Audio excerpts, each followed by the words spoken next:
What's up, you legends? Welcome back to another video. Today, slightly different one. We're not actually going to be driving a car. We are going to be looking at all of the details of what every single button on the interior does, on what all the little aerodynamic details around the outside of it does. If you want to have a geek out on Porsche 992s, as I often want to, that's what we're going to do. As the sun is going down in the background here in Monaco, Monte Carlo, we're going to look at this beautiful Porsche 992 Turbo S, which is brand spanking new, 19 kilometers on the clock. That's why we're not driving it. The car is for sale and is being sold as new, so I was able to briefly drive it over here, but that was it. And it wasn't really enough to give you a full kind of overview of the car, so I prefer just having a full geek out, because that's what I like doing with these cars most of the time, and I thought I'd share that with you. So what have we got? We've got a light grey, grey coloured 992 Turbo S. It's got some really cool, funky looking options on this. I'm sure you've noticed a few right there. But let's start from the back and work our way forward.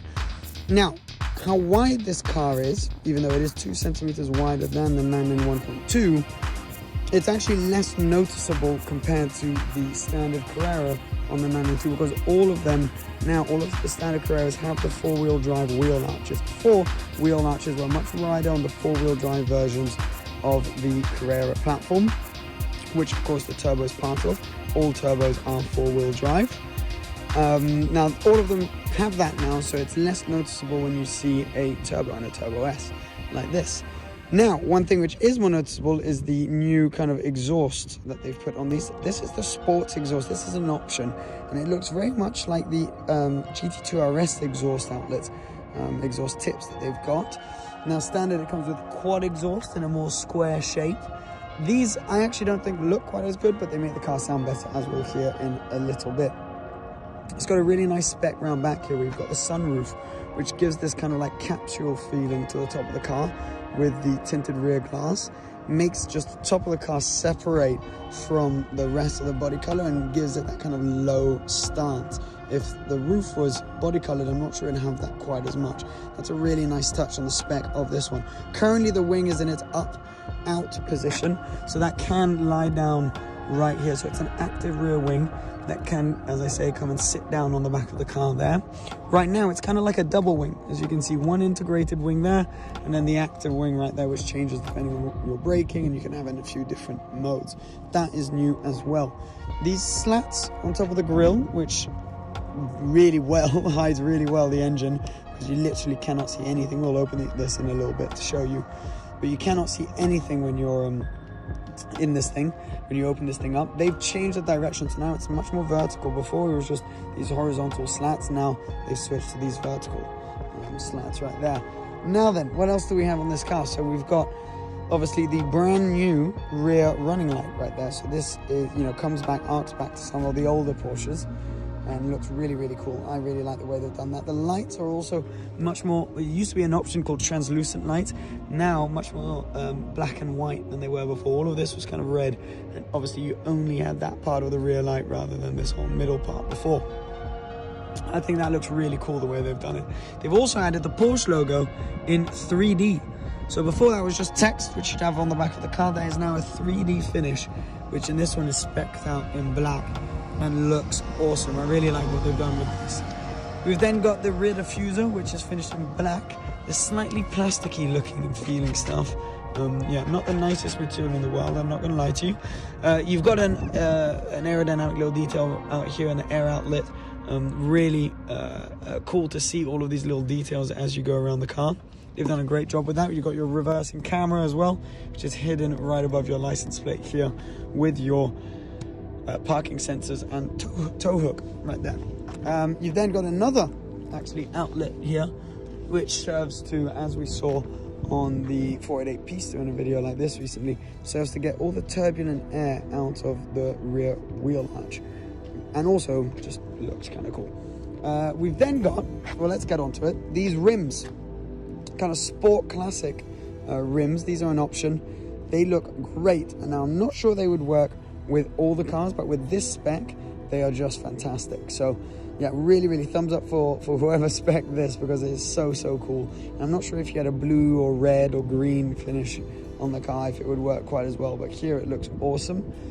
We've got obviously carbon ceramic brakes, I say obviously because when Porsches have yellow brake calipers, that insinuates that they are carbon ceramic, which you can also tell from the brake disc. When it kind of looks like Parmesan cheese like that, when it looks a little bit kind of crackled, that's when you know that it is carbon ceramics. Huge brake calipers, as we'll see on front as well. Just above that, you've got this air inlet here, which is to cool down the turbos. Obviously, twin turbocharged car, 650 horsepower, 0-60 in 2.7 seconds. That beast, which is lying back there, is going to need a lot of cold air. And an air inlet like that on each side is one of the ways that traditionally the turbo cars have gotten air to the engine. Now it's not exclusive to the turbo. So before, if you saw those air inlets, I mean, you're either staring at a turbo or a GT2 RS. Now you can see those on the GT3 RS, for example, which means that it's not exclusive to turbo cars. There's also on some naturally aspirated ones. Looks cool. They've actually sized that down compared to the old generation. One of the reasons is because they've managed to improve the efficiency of the air that's going in that outlet through little details, like, as stupid as it may sound, these door handles. So the door handle, you can tell from this angle, is completely flush with the body of the car. That means when the air's coming by here, it doesn't have this huge handle blocking it and pushing the air outwards and missing that air inlet or going above. The flush door handle allows the air to go straight in that air inlet, and when you unlock the car, the door handle comes out, and that's when you can use it properly. Very smart, cool little trickery right there. See it go back in. Awesome stuff. Now, we've got side skirts that aren't really worth talking about, to be honest. Plasticky looking small side skirts. A few little cameras here, also to help you when you're parking, 360 cameras. And then these huge brake calipers around front. Very cool, very flat design on them, but they are absolutely massive. So yeah, very, very nice looking car from pretty much any angle. I prefer it from the back, but from the front as well. The front, they've actually changed. I'm sorry for the shadow, by the way. That's with that low sun over there in the distance. You're gonna have to deal with the shadow occasionally in the shots. They've changed the front a little bit. They've made it a bit more square, and that's a theme we're going to see on the interior as well. So the front of the car is much more square than on the last generation, mainly from this boot line. You can see how that's kind of, yeah, almost much more perpendicular than it was before, whereas it was much more rounded. They've done that with a few things, you know, even just the little details around here, so you can see that it comes down bang bang pretty square. So no, they've done a good job with the design. I feel I do prefer the back of the car. It's got these new X-sights, they call them, lights, which, yeah, you have all sorts of different options for the lighting of this car. And when you put the wing up at the back, you also get this little spoiler which comes down, which is actually filled with air all around it, and costs about 4,000 euros to replace. So it looks like just a little piece of plastic, but that you do not want to hit, and is a really cool little piece of engineering right there. That comes down when you're in Sport Plus mode. Whilst we're down here, we can also mention the difference in the daytime running lights compared to the 991.2, sorry, which surround this kind of, again, plastic black line that goes around here. 2 daytime running lights.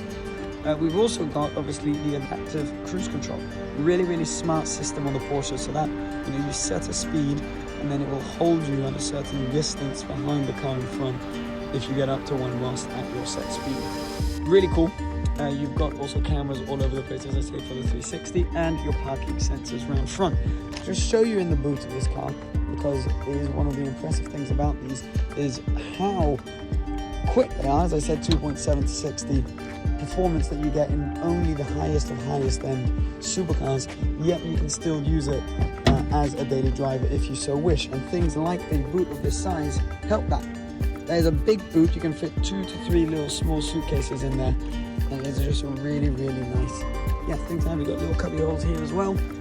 Boot obviously in the front as the engine is in the back, and there is a lot more space if you put the rear seats down, because this is 4-seat is a big word, but it has 2 small seats around back, which you can see if we open it on the passenger side. You can see, because if we pull this little leather strap there, you've got these rear seats, so they're good. I mean, you wouldn't do London to Monaco in these. It's for adults, but if you've got kids, small kids, young kids, if you need to drive a friend back from the restaurant one evening or something like that, short trips, you can do that. Or if you just want to use them as extra storage, you can do that too by just pulling up here, bang, seat goes down, and that is a huge second boot basically right there, which you can use. Slam that back into place, ready? Oopsie, how does that work? There we go, that's it. Cool, so that is an added piece of practicality for this car. You've also got these really cool little hooks on the back of the seats, which are for hanging your jackets or things like that if you don't want them getting all creased whilst you're driving to a meeting. Now the seats themselves are 18-way adjustable, I believe. You've got things like, look at this, that is just for under your legs. That can move forward. You see that little detail? I don't know if you can notice it. There you go. So little details like that. You can adjust the seat however you like. And the seats are actually a lot more square than they used to be. Very comfortable, heated and ventilated, but a lot more square in their design than they used to be. Dividing opinions on that, but I actually think they look pretty good. Now, let's go around the inside. I'm going to take you off wide angle mode, actually, because the quality with the light, which is the sun's just disappeared behind that hill over there, is going to get not great. So let's get back into the inside of this. Looks awesome. Very, very clean finish. This one in black Napa leather. Turbo S's have the extended leather pack, so you've got leather all the way above the dashboard and the top end of the doors. It's got this carbon as well. Now this is an option. It's not the best, well, it's fantastic quality and beautiful weave and everything, but for some reason it just looks like a little bit, fake's the wrong word, but yeah, just look, you might see what I'm talking about better here. But you know when people put like carbon wraps on their car? It looks a bit like that, maybe because it's a matte finish kind of fiber, but anyway, it's a very nice finish, but not my personal favorite. You've got 3-way memory seats right here, and then obviously you've got your mirror controls. As you come in, you've then got your lights, which basically you'll just leave it in auto, and keyless go. Now I know that looks like a key, but the key I've actually got in my pocket. And you open the car like that, and then traditional to Porsches, you actually turn the key on the left, and you have this kind of little makeshift key which is there, so you don't need to get the key out every single time. So they stayed traditional to their history, but adding the new technology. Let me just put my seat up a little bit. Okay, now let's switch the car on so I can show you all sorts of different things. I'm going to turn the key. Here is one of the first big talking points. Now, 911s have always had 5 pieces of information here. The dashboard always has those 5, how would you call them? Someone help me out in the comments. Anyway, the 5 circles, right? With Cayman and Boxster, for example, only the 3. So this being a 911, we've got the 5, but now only the rev counter is analog. The rest is all digital, and you can change actually through different screens that you want to have in front of you, different settings. You can even get your navigation on, there you go, it was, on that right screen right there. The left screen has the time, temperature, and speeds. And then obviously analog rev counter, which you all know and love. So that is for the dashboard. So you can change it, as I say, through all sorts of different things there. You know, get your trip information, general vehicle information, performances. There's loads of different things you can do.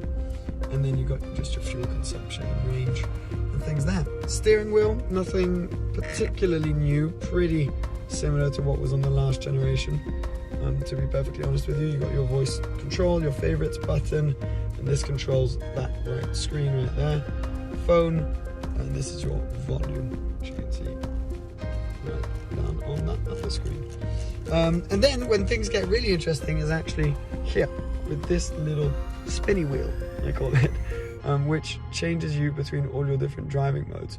So wet, obviously for when it's raining, normal for everyday use, sport, where I just got a little bit silent there because you can hear the exhausts opening.